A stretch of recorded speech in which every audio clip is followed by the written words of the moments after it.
말씀 보도록 하겠습니다. 오늘 말씀은 스가랴 12장 1절부터 14절까지 말씀입니다. 스가랴 12장 1절부터 14절까지 말씀을 저와 교독하여 읽고 마지막 절은 함께 읽도록 하겠습니다. 이스라엘에 관한 여호와의 경고의 말씀이라. 여호와 곧 하늘을 펴시며 땅에 터를 세우시며 사람 안에 심령을 지으신 이가 이르시되, 보라, 내가 예루살렘으로 그 사면 모든 민족에게 취하게 하는 잔이 되게 할 것이라.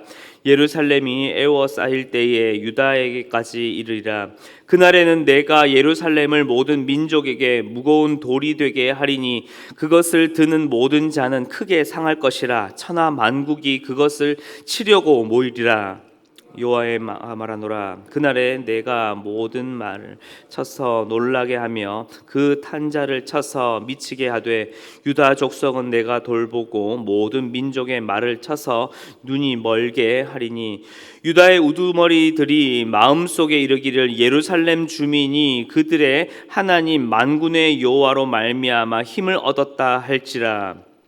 그날에 내가 유다 지도자들을 나무 가운데 화로 갖게 하며 곡식단 사이에 횃불을 갖게 하리니 그들이 그 좌우에 애워싼 모든 민족들을 불사를 것이요, 예루살렘 사람들은 다시 그 본 곳 예루살렘에 살게 되리라. 여호와가 먼저 유다 장막을 구원하리니 이는 다윗의 집의 영광과 예루살렘 주민의 영광이 유다보다 더하지 못하게 하려 함이니라.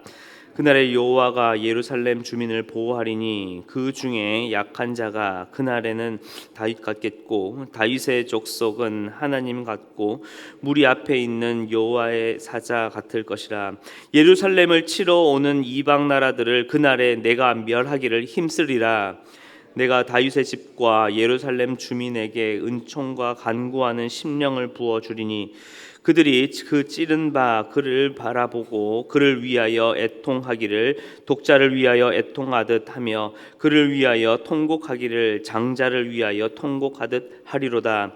그날에 예루살렘에 큰 애통이 있으리니 무깃도 골짜기 하다 드림몬에 있던 애통과 같을 것이라. 온 땅 각 족속이 따로 애통하되 다윗의 족속이 따로 하고 그들의 아내들이 따로 하며 나단의 족속이 따로 하고 그들의 아내들이 따로 하며 레위의 족속이 따로 하고 그들의 아내들이 따로 하며 심의 족속이 따로 하고 그들의 아내들이 따로 하며 모든 남은 족속도 각기 따로 하고 그들의 아내들이 따로 하리라. 아멘. 일본의 도자기 복원 기술 중에 하나인 킨치기라고 하는 기술을 혹시 들어보신 적이 있으십니까? 15세기 무렵 일본에서 시작된 이 도자기 복원 기술은 이 깨진 도자기 조각을 오칠과 금가루로 다시 붙여서 복원하는 기법입니다. 그런데 이 기술의 핵심은 무엇이냐면 그 깨어진 도자기를 붙이는데 그 깨어진 틈을 다시 메꾸어서 감추지 않는다라는 것에 있습니다. 오히려 그 깨진 틈 사이를 금가루로 아름답게 채우고 강조해서 세상에 단 하나뿐인 무늬로 재탄생시키는 것입니다. 그래서 이 킨치기로 복원된 이 깨진 그릇, 다시 복원된 그릇은 깨지기 전보다 더 높은 가치와 아름다움을 지니게 되어서 그 그릇의 상처가 오히려 더욱 자랑스럽고 아름다운 가치로 승화되는 것입니다. 오늘 함께 읽은 본문의 이스라엘이 바로 이와 같습니다. 바로 앞장인 11장에서 이스라엘이라는 그릇은 죄로 인하여서 산산이 깨어졌습니다. 하나님께서 보내신 참된 목자를 은 30에 팔아 넘겼고 하나님의 보호를 상징하던 은총과 연합도 이제 연합의 지팡이는 다 부러졌던 것을 우리는 어제 말씀을 통해서 함께 보았습니다.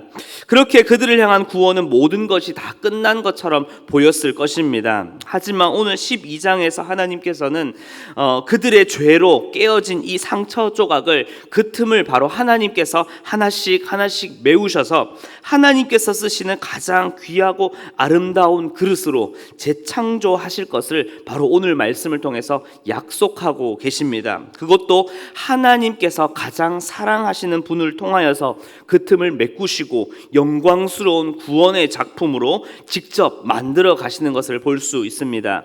먼저 오늘 본문에서 그날에라고 하는 이 단어가 8번이나 반복해서 계속해서 등장을 하고 있습니다. 이 날은 단순히 어떤 미래의 한 날을 이야기하는 것이 아니라 하나님께서 주권적으로 싸우셔서 이루실 이 궁극적인 구원과 승리의 날, 바로 여호와의 날을 의미하고 있습니다. 이때 하나님께서는 놀라운 구원과 승리를 안겨주시겠다라고 말씀하시며 바로 그 날을 약속하고 계신 것이죠.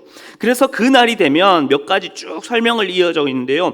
대표적으로 몇 절만 조금 살펴보도록 하겠습니다. 2절에서 예루살렘을 공격하는 이방 민족은 취하게 하는 잔이 되게 할 것이며, 또 3절 말씀을 보게 되면 예루살렘은 대적들이 감당 못할 무거운 돌이 되어 대적들을 상하게 할 것이다 라고 말하고 있습니다. 또 6절 말씀에서 유다 지도자들을 화로와 횃불 같게 하셔서 모든 이방 민족들을 불사를 것이다 라고 말씀하고 있는데요. 대표적으로 몇 구절만 보았지만 이 모든 표현의 공통적인 핵심은 무엇이냐면 바로 하나님께서는 그날에 이 남은 이방 민족들에게는 감당할 수 없는 심판을 허락하실 것이고, 하나님께서 택하신 이 남은 백성들에게는 그 누구도 범접하지 못하는 승리를 바로 내 택한 백성들에게 허락할 것이다 라고 약속하고 있는 것입니다. 그런데 중요한 점은 이 승리가 단순히 택한 백성들의 자랑이나 그들의 어떤 과시를 위한 승리가 아니라는 것입니다. 하나님께서 그날에 승리를 이루시는 것은 이 승리가 우리 인간의 어떠한 자랑이나 어떠한 민족의 어떠한 공로가 아니라 만군의 여호와 하나님이 이루셨다라는 것을 드러내기 위함입니다. 7절 말씀을 보게 되면 하나님께서 먼저 유다 장막을 구원하시겠다라고 말씀합니다. 여기서 유다 장막은 가장 이 방어가 취약한 성 밖에 있는 흩어진 백성들을 의미하고 있습니다.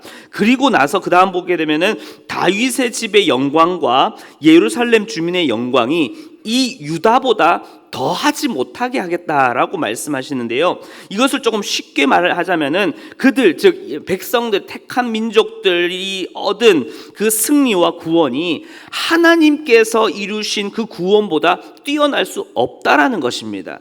곧 자신들의 힘으로 구원과 승리를 얻었다고 자만할 수 없도록 하나님께서 주권적으로 가장 완벽한 구원과 승리를 하나님께서 이루신다는 것을 드러내신다라는 것입니다.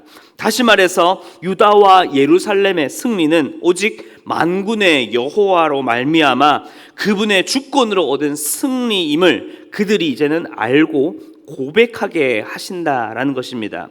그런데 이 승리의 고백과 더불어 하나님의 백성들에게 또 하나 깨닫게 하시는 점이 있습니다. 바로 우리 인간의 그들의 연약함과 어리석음입니다. 10절 말씀을 보게 되면 하나님께 나온 백성들에게 이제 그날이 되게 되면은 은총과 간구하는 심령을 부어주시겠다라고 말씀하십니다. 이제 남은 택한 백성들이 이제는 그들이 성령으로 말미암아 영적인 눈이 열리면서 충격적인 진실을 이제는 그들이 딱 마주하게 됩니다. 무엇이냐면 그동안 하나님의 보호와 인도하심을 자신들이 경험하고도 하나님을 몰라 했었고 또 하나님을 거절했었던 바로 자신들의 민족들의 이 어리석음과 죄된 모습을 직면하게 되는 것입니다. 그래서 오늘 본문에서는 이것을 찌른 바 되었다라고 표현을 하고 있습니다. 그렇게 하나님께서 부어주시는 은총과 간구하시는 심령으로 그들은 어떻게 됩니까? 온 민족들이 애통해하게 됩니다. 11절부터 14절까지 말씀을 보게 되면 예루살렘부터 온 족속들과 그의 아내들까지 각각 그곳에서 다 큰 애통이 넘치게 됩니다. 그동안 그들이 깨닫지 못했던 죄책감과 후회 속에서 그들은 회개하며 통곡하게 되는 변화가 막 일어나게 되는 것이죠. 바로 이 지점에서 스가랴의 이 예언, 그렇게 그날이 되면 애통하게 될 것이라는 예언이 바로 신약에서의 한 실체와 마주하게 됩니다. 바로 하나님께서 이스라엘과 그리고 오늘 우리의 이 깨어진 그릇을 어떻게 다시 만드시는지를 그 새로운 창조의 길을 통해서 발견하시게 되는 것이죠. 바로 무엇입니까? 바로 신약의 십자가입니다. 10절에서 그들이 그 찌른 바 나를 바라보고 라는 이 하나님 자신이 찔림을 당한다는 이 말씀은 신약의 십자가에서 성취되게 됩니다. 요한복음 19장 말씀을 보게 되면 예수님의 제자인 사도 요한이 이제 혼자, 제자들 중 혼자 예수님의 그 십자가 사건을 바로 눈앞에서 직면하게 됩니다. 그리고 그 앞에서 예수님이 십자가에서 옆구리에 창자국이 찔리는 것을 바라보면서 그는 이렇게 증언을 합니다. 요한복음 19장 17절 말씀입니다.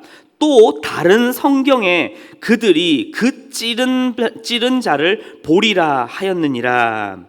사도 요한이 바라본 이 예수님의 이 십자가 사건이 바로 구약의 이 스가랴를 통해 예언된 그 일, 바로 우리 죄 때문에 그분이 찔리셨고 우리는 그 찔림을 바라보면서 애통해야 하는 그 회개의 성취가 바로 십자가에서 온전히 성취되게 된 것입니다. 그렇습니다. 하나님께서는 바로 깨어진 우리를 다시 고치기 위해 자신의 사랑하는 아들 예수 그리스도를 그 십자가에서 대신 깨뜨리셨습니다. 바로 그분의 찔림이 우리의 깨진 상처와 죄의 틈을 메우셨고 가장 보잘것 없었던 깨진 그릇이었던 우리는 바로 예수 그리스도로 말미암아 가장 아름답고 가장 고귀하며 가장 가치 있는 그리스도로 말미암은 새 그릇이 된 것입니다. 정리하자면 하나님께서 오늘 스가랴에서 약속하신 이 구원과 승리는 바로 예수 그리스도를 통해 바로 우리를 다시 새롭게 하시고 가장 고귀하고 빛나는 하나님의 자녀로 삼으시고자 하는 하나님의 구원이며 하나님의 사랑의 약속이신 것입니다. 고린도후서 5장 17절 말씀입니다. 그런즉 누구든지 그리스도 안에 있으면 새로운 피조물이라. 이전 것은 지나갔으니 보라 새 것이 되었도다. 주 안에서 사랑하는 성도 여러분, 하나님께서는 우리의 죄가 만든 그 깨어짐의 자리를 자신의 아들을, 가장 사랑하는 그 아들을 깨뜨리심으로 가장 위대한 사랑과 회복의 자리로 이제는 바꾸셨습니다. 바로 이 자리는 나 자신의 연약함과 교만함을 직시하는 가장 애통해야 할 회개의 자리인 동시에 그러함에도 우리를 구원하시고 부활하심으로 영원한 하나님 나라를 허락하신 은혜를 통하여 기뻐하고 감사해야 할 복음의 기쁜 소식의 자리입니다.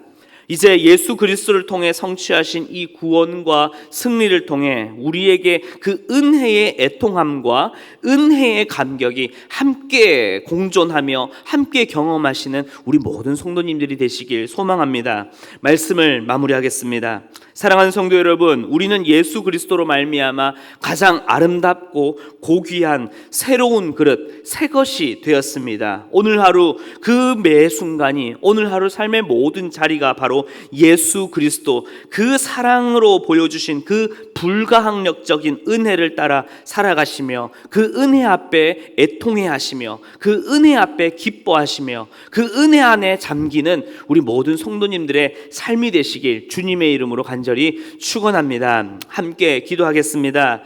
사랑과 은혜가 풍성하신 주님, 참으로 감사를 드립니다. 주님의 그 십자가의 그 아름다우심이 우리에게는 가장 애통해야 할 순간이자 가장 기뻐해야 할 자리임을 고백합니다. 날 위해 그 십자가에서 찔리신 그 창자국과 못자국이 바로 나를 위해, 나의 죄를 위해 찢기신 그 자리임을 다시 바라봅니다. 그리고 그 상처와 찢기심을 통해 죄 많은 나를 다시 붙이시고 다시 살게 하셔서 다시 새 것이 되게 하심에 주님 감사를 드립니다. 오늘 하루 그 놀라우신 은혜를 기억하며 우리가 그 은혜 앞에 다시 애통해야 할 뿐 아니라 다시 기뻐하며 그 은혜 가운데에 잠기는 우리 모든 성도님들의 삶과 그 신앙의 자리가 되게 하여 주시옵소서. 감사를 드리며 살아계신 예수 그리스도의 이름으로 기도드렸습니다. 아멘.